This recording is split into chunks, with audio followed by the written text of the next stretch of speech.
So welcome friends to the second session of RRB JEE mechanical course. तो ये generally RRB SSC के लिए सारे के लिए वैलिड है।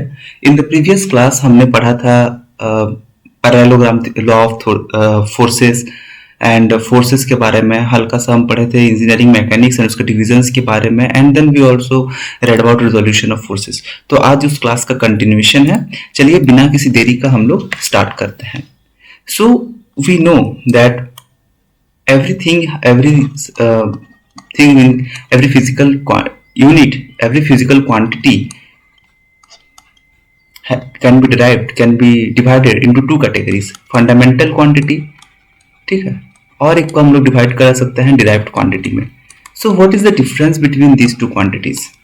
ठीक है, क्वांटिटी, किसी भी क्वांटिटी को हम लोग फंडामेंटल अथवा डिराइव्ड में डिवाइड कर सकते हैं। तो दोनों में डिफरेंस क्या है? फंडामेंटल क्वांटिटी ऐसी क्वांटिटी है जो कि जिसका बहुत खुद का यूनिकनेस होता है, वो किसी और से नहीं बन सकता। जैसे मास हो गया, लेंथ हो गया, टाइम हो गया, ठीक है। इसका डेफिनेशन जनरली आपको आएगा नहीं, तो इसीलिए इसको उतना हम लोग इसमें टाइम नहीं देंगे, बहुत बहुत बेसिक है। इसका टेम्परेचर हो गया, then luminous intensity of light, then हो गया आपका luminous intensity, then current, electric current आप कह सकते हैं, electric current, and then the last one is amount of substance, ठीक है। तो पहले इस चीज के बारे में एक साथ देख लेते हैं कि फंडामेंटल क्वांटिटी क्या है। इसको आप किसी और फिजिकल क्वांटिटी के हिसाब से नहीं एक्सप्रेस कर सकते हैं। जैसे मान लीजिए अभी फोर्स है, फोर्स को आप एक्सप्रेस कर सकते हैं, उसको हम लोग लिख सकते हैं कि मास इनटू एक्सेलरेशन। तो फोर्स को आप मास के हिसाब से एक्सप्रेस कर सकते हैं, बट क्या मास को किसी और के साथ आप एक्सप्रेस कर सकते हैं? नहीं। एक्सेलरेशन क्या है? एक्सेलरेशन को आप कर सकते हैं velocity by time. Okay, velocity आप कह सकते हैं कि velocity is equal to displacement by time, ठीक है। तो जब डिस्प्लेसमेंट आ जाता है तो डिस्प्लेसमेंट मीन्स क्या है? लेंथ है, वो एक फंडामेंटल क्वांटिटी है। टाइम क्या है? वो भी एक फंडामेंटल क्वांटिटी है। तो डिराइव्ड क्वांटिटी क्या है? It is combination of one और मोर फंडामेंटल क्वांटिटीज। तो जब भी टू अथवा और मोर फंडामेंटल क्वांटिटीज मिक्स हो जाए, फंडामेंटल क्वांटिटी मिक्स हो जाए, तो it becomes a derived quantity. You must remember it, ठीक है। तो फंडामेंटल क्वांटिटी वो है जो जिसका खुद का यूनिकनेस है, which can not be expressed in terms of any other physical quantity. तो मास को हम लोग किससे रिप्रेजेंट करते हैं? किलोग्राम से। लेंथ को किससे रिप्रेजेंट करते हैं? लेंथ को डिस्टेंस यानी मीटर से। टाइम को हम लोग रिप्रेजेंट करते हैं सेकंड से। टेम्परेचर को केल्विन से, ये उसका ऐसा यूनिट है, ठीक है। लुमिनस इंटेंसिटी को कैंडेला से। Electric candela CD, capital C। Electric current को एम्पियर से। अमाउंट ऑफ सब्सटेंस को मोल से, ठीक है। ये सारी चीज बेसिक्स है। नेक्स्ट है डिराइव्ड क्वांटिटीज, बहुत सारे हैं। जैसे एरिया मीटर स्क्वायर में रिप्रेजेंट करता है, मींस लेंथ इनटू ब्रेड्थ। तो लेंथ इनटू ब्रेड्थ, ये तो लेंथ ही है, तो इसको हम लोग length into length into length into length लिख सकते हैं। बट ये तो एक ही फंडामेंटल क्वांटिटी है ना, लेंथ लेंथ लेंथ लेंथ, सारा तो एक ही फंडामेंटल क्वांटिटी। तो ये क्या डिराइव्ड क्वांटिटी बनेगा? Yes, it will be a derived quantity. ये फंडामेंटल क्वांटिटी नहीं बनेगा। लेंथ बस फंडामेंटल क्वांटिटी है, बट जब भी दो मीन्स लेंथ भी दो बार अगर मिल जाए तो वो डिराइव्ड बन जाएगा, ठीक है। तो लेंथ इनटू ब्रेड्थ, ब्रेड्थ भी क्या है? लेंथ का ही एक पार्ट है, उसी का ही मेजरमेंट है। लेंथ अगर आप इधर ले लेते हैं, ब्रेड्थ इधर ले लेते हैं, हाइट इधर ले लेते हैं, इस तरह से आप करते हैं ना, बट सारा लेंथ है, सारा को आप मीटर से ही रिप्रेजेंट करते हैं, राइट। तो ये भी आपका डिराइव्ड क्वांटिटी है। सिमिलरली चाहे आप वेलोसिटी देखिए, वॉल्यूम देखिए, एक्सेलरेशन देखिए, अथवा आप वर्क देखिए, ठीक है, सारा ये क्या बन जाएगा? ये सारा आपका डिराइव्ड क्वांटिटी बन जाता है, ठीक है। चलिए और बेसिक्स थोड़ा सा कुछ देख लेते हैं। जैसे कुछ यूनिट्स है जिसको हम लोग पढ़ते हैं, ठीक है। सिस्टम ऑफ यूनिट्स जिसको हम लोग कहते हैं, system of units. So the first one is the CGS unit, ठीक है। पहला है आपका सीजीएस यूनिट, सेकंड है आपका एमकेएस यूनिट, ठीक है। थर्ड है आपका CGS MKS FPS unit, and fourth है आपका एसआई यूनिट। तो ये सारे कुछ सिस्टम ऑफ यूनिट्स है जिसको हमको पढ़ते हैं। तो इसमें जनरली हम लोग क्या करते हैं? इसमें जनरली हम लोग लेंथ, मास एंड टाइम, ये जो तीन फंडामेंटल क्वांटिटीज है, इसका जो यूनिट्स ऑफ मेजरमेंट है उसी के ऊपर बेस्ड है, ठीक है। तो सीजीएस यूनिट में हम लोग लेंथ को मेजर करते हैं सेंटीमीटर से, मास को मेजर करते हैं ग्राम से, एंड टाइम को मेजर करते हैं सेकेंड से। एंड केएस यूनिट में एम से मीटर जो कि रिप्रेजेंट करता है लेंथ को, के से किलोग्राम जो कि रिप्रेजेंट करता है मास को, एंड एस से हो जाता है सेकेंड जो कि रिप्रेजेंट करता है अपना टाइम को। एफपीएस से उसी प्रकार फुट, देन पाउंड, ठीक है, pound and then second. SI unit है आपका सिस्टम इंटरनेशनल यूनिट है, तो ये सिस्टम इंटरनेशनल यूनिट है, ये इंग्लिश टर्म नहीं है एसआई जो है फुल फॉर्म, ठीक है। इंटरनेशनल सिस्टम ऑफ यूनिट्स हम लोग इसको कहते हैं, बट इसका फुल फॉर्म कुछ अलग ही है। सिस्टम में इंटरनेशनल डी वो है, उसको आप गूगल पे भी सर्च कर सकते हैं, ठीक है। हम भी उतना उसको नहीं याद किए हैं। तो ये जनरली हम लोग को बेसिकली यूज होता है, ठीक है। तो उसमें कौन कौन से यूनिट्स हम लोग को यूज होता है ऐसा यूनिट में? जनरली मास के लिए केजी यूज करते हैं, लेंथ के लिए मीटर यूज करते हैं, टाइम के लिए सेकंड यूज करते हैं, टेम्परेचर के लिए केल्विन, लुमिनस के लिए कैंडेला, एंड इलेक्ट्रिक करंट के लिए एम्पियर, अमाउंट ऑफ सब्सटेंस के लिए मोल, ठीक है। उसी प्रकार हम देखें तो फोर्स के लिए हम लोग यूज करते हैं ऐसा यूनिट में न्यूटन, ठीक है। और एक चीज अगर आप देखें तो चलिए थोड़ा सा बढ़ देते हैं। फोर्स अगर आ गए हैं तो फोर्स अगर हम देखें तो फोर्स को हम लोग पता है ये अपना है मास इनटू एक्सेलरेशन, ठीक है। एक चीज याद रखिए कि ऐसा यूनिट ऑफ फोर्स क्या है? न्यूटन है। तो 1 न्यूटन को हम लोग एक्सप्रेस अगर करें तो इसको कैसे लिख सकते हैं? 1 केजी मास हो गया, एक्सेलरेशन को हम लोग लिख सकते हैं मीटर पर सेकेंड स्क्वायर, ठीक है। इसी प्रकार इसका एक सीजीएस यूनिट है, सीजीएस। केजी को क्या कर सकते हैं? केजी को हम लोग ग्राम में लिख सकते हैं, मीटर को हम लोग सेंटीमीटर में लिख सकते हैं, सेकंड तो फिलहाल सीजीएस में भी सेम है और ऐसा यूनिट में भी सेम है, तो इसको हम लोग सेकंड स्क्वायर में लिख सकते हैं। तो 1 केजी कितना बन जाता है? 1 kg is equal to 1000 gram और 1 metre is equal to 100 centimetre. तो ये मेरा बन जाता है 10 to the power 5 gram centimetre per second square. तो इसको कंबाइंडली डाइन से हम लोग लिखते हैं, ठीक है। न्यूटन जहाँ की मतलब करते हैं केजी मीटर पर सेकेंड स्क्वायर, डाइन रिप्रेजेंट करता है उसका सीजीएस यूनिट। तो इस पे हम लोग कह सकते हैं कि 1 newton is equal to 10 to the power 5 dyne, ठीक है। ये एक बहुत इंपॉर्टेंट फार्मूला है। नेक्स्ट फार्मूला अगर हम लोग देखें तो और एक है 1 kgf, ये याद रखिए 1 kgf is equal to 9.81 newton, ठीक है। बहुत जगह पे यूज होता है, ये 9.81 न्यूटन है। चलिए फोर्स जहां पे हम लोग पढ़ते हैं तो हम एक चीज यहाँ पे पढ़े थे कि अगर मेरा फोर्स R है, ठीक है, तो उसको अगर हम कभी भी रिप्रेजेंट करना चाहते हैं उसका वर्टिकल एंड हॉरिजॉन्टल एक्सिस में, तो ये अगर हम लोग थीटा मान लेते हैं तो जो एक्सिस उसका बेस के साथ बनाता है इसको हम लोग r cos थीटा लगते हैं, और जो उसका हॉरिजॉन्टल के साथ बनाता है वो उसको r sin थीटा कहते हैं। जिसके साथ भी थीटा अटैच है वो cos थीटा बन जाता है। सिमिलरली अगर हम लोग r ऐसे बनाते हैं, ये मेरा थीटा है, तो थीटा के साथ जो लगा हुआ है इस साइड में ये r cos थीटा बन जाएगा और उसका अपोजिट r sin थीटा बन जाएगा। ये हम लोग पढ़ेंगे अभी न्यूमेरिकल्स जब आएगा, ठीक है। फोर्सेस अगर हम लोग देखें तो कोलिनियर फोर्सेस, कितने टाइप ऑफ फोर्सेस हैं? सिस्टम ऑफ फोर्सेस जिसको हम लोग कहते हैं, ठीक है। सिस्टम ऑफ फोर्सेस में हम लोग जनरली कर सकते हैं कोलिनियर फोर्सेस जो एक लाइन में काम दे, ठीक है, एक ही लाइन में चल रहा है। नॉन कोलिनियर कोई भी लाइन में चल सकता है, ठीक है, ये सारा नॉन कोलिनियर फोर्सेस है। थर्ड कॉन्करेंट फोर्सेस, कॉन्करेंट, ठीक है, ये है कोलिनियर, ये है नॉन कोलिनियर, ठीक है। कॉन्करेंट फोर्सेस जो एक पॉइंट से निकले, ठीक है, एक ही पॉइंट से आपका सब फोर्स निकल रहा है। नॉन कॉन्करेंट इसका ऑपोजिट होगा, जो कोई भी पॉइंट से निकल सकता है, उसका कोई एक पॉइंट फिक्स नहीं है, ठीक है, कहीं से भी निकल रहा है।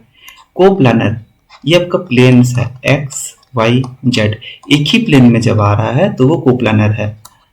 नॉन कोप्लानर कौन सा? ये हो जाएगा आपका कोप्लानर, ठीक है। थोड़ा सा रफ्तार में जा रहे हैं स्पीड में, तो क्लास का क्लास थोड़ा सा छोटा रहेगा, ठीक है, ताकि आप थोड़ा सा रिवाइज कर सके। न्यूमेरिकल को हमको आज कराना है और बहुत कम टाइम बचा है, ठीक है ना, तो पूरा कोर्स कराना है। अभी तो मैकेनिक्स में है, बहुत बेसिक है। नॉन कोप्लानर में देखिए ये आपका एक्स वाई प्लेन है, एक्स वाई प्लेन में भी निकल रहा है, वाई जेड प्लेन से भी निकल रहा है, जेड वाई से भी निकल रहा है, कहीं से भी निकल रहा है, तो ये नॉन कोप्लानर फोर्स बन जाता है, ठीक है। उसको कंबाइन करके भी हम लोग कोलिनियर हम लोग कर सकते हैं, जैसे coplanar concurrent forces means, coplanar concurrent means ये आपका बन जाएगा, ये एक्स वाई प्लेन में ही एक ही पॉइंट से, एक ही प्लेन में है और एक ही पॉइंट में है, ठीक है, तो ये आपका इस तरह का बन जाएगा। चलिए हम लोग पढ़ लिए थे। चलिए अभी हम लोग पढ़ते हैं थोड़ा सा रिजोल्यूशन ऑफ फोर्सेस जो हम लोग निकाले थे परपेंडिकुलर कंपोनेंट को, ठीक है। Sine theta P sine theta, उसके बारे में थोड़ा सा हम लोग बेसिक्स करते हैं, बट बेसिक नहीं, उसके बारे में थोड़ा सा हम लोग न्यूमेरिकल करते हैं। तो हम लोग एक पढ़े थे पैरेललोग्राम लॉ ऑफ फोर्सेस, ठीक है, इसको हम लोग पढ़े थे पैरेललोग्राम लॉ ऑफ फोर्सेस, ठीक है। इस टाइप का डायग्राम हम लोग को बना था ना दोस्तों पिछला क्लास का, तो लिंक डिस्क्रिप्शन में दे देंगे, आप उसको एक बार चेक कर लीजिएगा। इसमें अगर देखें तो ये हम लोग का थीटा था, ठीक है। हम लोग का एक फॉर्मूला था R is equal to root over of P square plus Q square plus 2pq cos theta, ठीक है, ये फॉर्मूला था। और एक चीज आप याद रखें कि अगर डायरेक्शन ऑफ फोर्स एक रहता है इसमें, ये उसका मैग्नीट्यूड बन जाता है रिजल्टेंट का, ठीक है। तो दो फोर्स है, उसका मैग्नीट्यूड टोटल कितना है, रिजल्टेंट देगा। डायरेक्शन रहता है एक अल्फा, ठीक है। तो अल्फा निकालने के लिए हम लोग क्या रहता है, इस तरह का मान लीजिए डायग्राम है मेरा, ये मेरा बन गया है पूरा थीटा है, ये मेरा अल्फा है, ये मेरा पी है, ये मेरा क्यू है, ठीक है। अब नंबरिंग कुछ अलग देते हैं, इसमें हम लोग, ये मेरा मान लीजिए ओ है, ये ए है, और ओ ए एक फोर्स है मेरा, ओ बी एक फोर्स है मेरा, एंड ये मेरा आर है, रिजल्टेंट है, और ये जाके मर्ज हो रहा है सी में, और ये तो बस प्रोजेक्टेड पर्सन है, ठीक है। ये भी मेरा थीटा बन जाता है, ठीक है। तो अगर डायरेक्शन पूछता है तो हमको एक फॉर्मूला याद रखना है इसमें दोस्तों, ठीक है। डायरेक्शन पूछता है तो हम लोग अल्फा कैलकुलेट करते हैं। टेन अल्फा जो होता है, टेन अल्फा का फॉर्मूला अगर हम लोग देखें तो ये वाला ट्राइंगल में हम लोग देखते हैं, ठीक है। ये जो ट्राइंगल है, ये वाला ट्राइंगल में हम लोग देखेंगे अभी, ठीक है। तो ये ट्राइंगल में टेन अल्फा को हम लोग कैसे लिख सकते हैं, tan alpha is equal to C D perpendicular by base O D. तो सी डी को हम लोग डायरेक्ट सी डी लिख देंगे, ओ डी को हम लोग लिख सकते हैं ओ ए प्लस ए डी, ठीक है। क्योंकि ये मेरा Q है तो इसको भी हम Q से लिख सकते हैं, ये मेरा P है तो ऊपर वाला को P से लिख सकते हैं। तो ये जो OD है, OA plus OD means OA ये डिस्टेंस प्लस AD। तो CD को हम क्या लिख सकते हैं, CD को लिख सकते थीटा कंपोनेंट, Q कंपोनेंट जो है, Q कंपोनेंट को हम लोग डिवाइड करेंगे, इस कंपोनेंट को हम लोग परपेंडिकुलर एक्सिस में और हॉरिजॉन्टल एक्सिस में डिवाइड करेंगे, ठीक है, रिजोल्यूट करेंगे। तो जिसके साथ थीटा नहीं लगा है वो क्या बन जाएगा, Q साइन थीटा। जिसके साथ थीटा लगा है वो क्या बन जाएगा, OA मेरा P है, ठीक है, OA मेरा P है, प्लस जिसके साथ थीटा लगा है वो बन जाता है Q cos थीटा। तो यहां से हम लोग को पता चल गया tan alpha is equal to Q sine theta by P plus Q cos theta. तो अल्फा हो जाएगा मेरा tan inverse of Q sine theta by P plus Q cos theta. ये फॉर्मूला भी आप याद रखिए, ठीक है। ये मेरा हो गया अल्फा का बारी, ठीक है। अगर हम लोग इसी प्रकार से, अगर हमको अल्फा इधर दिया गया है, अल्फा इस डायरेक्शन में, तो उस जगह पे आपका बस ये चेंज हो जाएगा, ये बन जाएगा tan inverse P sine theta divided by Q plus P cos theta, ठीक है। तो नॉर्मल चीज है, न्यूमेरिकल करेंगे तो हम लोग समझ जाएंगे अभी। चलिए चलते हैं न्यूमेरिकल के ऊपर। First, two forces 50 kilonewton and 10 kilonewton act at a point O, ठीक है। तो न्यूमेरिकल देखिए, दो फोर्सेस है, P है, Q है, एक क्या है 50 किलो न्यूटन है, एक है मेरा 10 किलो न्यूटन है। P में इंक्लूडेड एंगल बिटवीन देम, ये मेरा 60 डिग्री है एंगल। तो magnitude direction of resultant force, resultant मेरा इस तरह से जाएगा, मैग्नीट्यूड निकालने बोला है, मतलब थीटा निकालने बोला है और अल्फा निकालने बोला है, ठीक है। तो हमको पता है कि थीटा मेरा कितना मीन्स मैग्नीट्यूड मीन्स R निकालने बोला है, ठीक है, थीटा नहीं R निकालने बोला है। तो R कितना है, R है root over of P square मेरा कितना बन जाता है, P square plus Q square plus 2pq cos theta, ये है। तो R is equal to P square कितना बन जाएगा दोस्तों, P स्क्वायर बन जाएगा मेरा 2500, Q स्क्वायर कितना बन जाएगा, Q स्क्वायर मीन्स 100, ठीक है। तो 50 का whole square is equal to 2500, ये मेरा बन जाएगा 100, ठीक है। नेक्स्ट बचा आपका P square plus Q square plus 2 theta means 2pq means 2 into 50 into 10 cos 60 degree. तो इसको आप सॉल्व करिए, ठीक है। ये मेरा आ जाएगा अराउंड 2500 प्लस, ये आप कैलकुलेट करिए, ये आपका आंसर आ जाएगा, ठीक है। ये आपको कैलकुलेटर का जरूरत पड़ेगा क्योंकि रूट ओवर आएगा तो अब जनरली फिर नहीं तो स्क्वायर रूट से निकाल सकते हैं। ये आपका फॉर्मूला है, इससे आप निकालिए, कोई दिक्कत नहीं है। ठीक है, देन आता है आपका डायरेक्शन जहाँ पे हमको कैलकुलेट करने दिया है। ठीक है, अल्फा अल्फा निकालने दिया है यहाँ पे डायरेक्शन। तो अल्फा निकालने के लिए हम लोग एक फॉर्मूला याद किए थे, tan inverse is equal to, sorry इसमें p गलत ले लिया है, ये आपका q है, छोटा वाला फोर्स है ना पैरेललोग्राम में इस तरह का, तो ये मेरा q है, 10 है, ये मेरा p है, 50 है। तो क्योंकि ये फॉर्मूला में काम नहीं आएगा, बट अल्फा इसमें काम आएगा। ठीक है, ये मेरा 50 है, ये मेरा 10 है, तो ये मेरा p है, ये मेरा q है। तो tan इनवर्स फॉर्मूला क्या था मेरा, p sin theta divided by q plus p cos theta. ठीक है, अभी इसमें इनपुट करिए, अभी इसमें इनपुट करेंगे तो p sin थीटा बन जाएगा आपका tan inverse 50 sin 60 degree divided by q का वैल्यू है 10 प्लस 50 cos 60 डिग्री। ये आपका अप्रोक्सीमेट आएगा 51.04 डिग्री के आसपास कैलकुलेशन करने के बाद। ठीक है, चलिए नेक्स्ट क्वेश्चन, लास्ट क्वेश्चन है हमारा, इसके बाद हम लोग सेशन को एंड करेंगे। Find the magnitude of two forces such that if they act at right angle, the resultant is √10। तो दो फोर्सेस P एंड Q है, अगर वो theta is equal to 90 degree है तो उसका R कितना है, √10 है। ठीक है, अगर उसका theta is equal to 60 degree है तो रिजल्टेंट कितना बना रहा है, √13 है। तो ठीक है, सॉल्व करते हैं। रिजल्टेंट इज इक्वल टू √ओवर of p square plus q square plus 2pq cos theta. Case 1 ले लेते हैं इसको, केस 1। ठीक है, तो r दे दिया है, r कितना दिया है, √10 का वैल्यू पुट करते हैं, p square plus q square plus 2pq cos theta means cos 90 degree, हमको पता है cos 90 डिग्री 0 बन जाएगा, तो 2pq cos थीटा भी 0 बन जाएगा। ठीक है, तो इसका वैल्यू हो जाएगा √p square plus q square. इसको अगर दोनों तरफ से हम लोग स्क्वायर कर देंगे, ठीक है, squaring both sides, we get कितना मिलेगा, 10 is equal to P square plus Q square. ठीक है, ये मेरा इक्वेशन 1 हो गया। नेक्स्ट चलते हैं नेक्स्ट इक्वेशन में, फिर दिया है r इज इक्वल टू √ओवर of P square plus Q square plus 2pq cos theta. यहाँ पे दिया गया है कितना था दोस्तों, √13। ठीक है, तो √13 इज इक्वल टू √ओवर of P square plus Q square plus 2pq cos, ये था मेरा 60 डिग्री। ठीक है, cos 60 डिग्री क्या है, 1/2 होता है। ठीक है, ये अपना 1/2 होता है, तो इसको आप लिख सकते हैं 13। देखिए दोनों तरफ स्क्वायर कर दे रहे हैं, ठीक है, 13 is equal to P square plus Q square plus 2 और half, 2 into P Q into half, तो पी क्यू बन जाएगा, 2 और 1/2 कट जाएगा तो क्यू, तो ये मेरा बन जाएगा 10 प्लस पी क्यू, तो पी क्यू के आंसर क्या हो गया, 3 हो गया। तो ये मेरा इक्वेशन 2।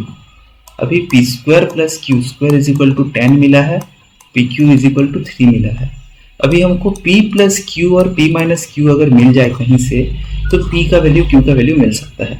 ठीक है, तो हमको पता है कि p plus Q whole square is equal to P square plus Q square plus 2pq। इसमें डालते हैं 10 plus 6 is equal to 16 and p minus Q का होल स्क्वायर कितना हो जाएगा, p square plus Q square minus 2pq। इसका value हो जाएगा 10 माइनस 6 इज इक्वल टू 4। तो हम यहाँ से निकाल सकते हैं p प्लस क्यू का whole square is equal to 16, तो इसको लिख सकते हैं p plus Q is equal to 4 kilo newton. ठीक है, and p minus Q whole square का कितना था दोस्तों, 4 था, तो p minus Q is equal to 2 kilo newton निकाल सकते हैं। अब ऐड कर देंगे, एडिंग। ठीक है, तो 2p q minus Q plus Q minus Q 0 हो जाएगा। इसमें देखिए p plus Q whole square is equal to 16 है, तो p plus Q is equal to plus minus 4 हो सकता है, बट क्योंकि फोर्स है, ठीक है ना, तो फोर्स है तो उसको हम लोग पॉजिटिव ही लेंगे, -4 नहीं लेंगे। ठीक है, -2 नहीं लेंगे, तो +2 ही खाली लेंगे। ठीक है, तो 2p मेरा कितना आ गया, 2p मेरा आ गया 6 किलो न्यूटन, तो p is equal to 3 kilo newton, एक का वैल्यू आ गया। नाउ q अगर हम लोग देखें, किसी एक इक्वेशन में आप डाल दीजिए p का वैल्यू 3, तो इसमें अगर मैं 3 ले लेता हूँ तो 3 plus q is equal to 4, तो q is equal to 1 kilo newton. तो ये आपका आंसर है। ठीक है दोस्तों, आज के लिए इतना ही, मिलते हैं हम लोग फिर नेक्स्ट क्लास में।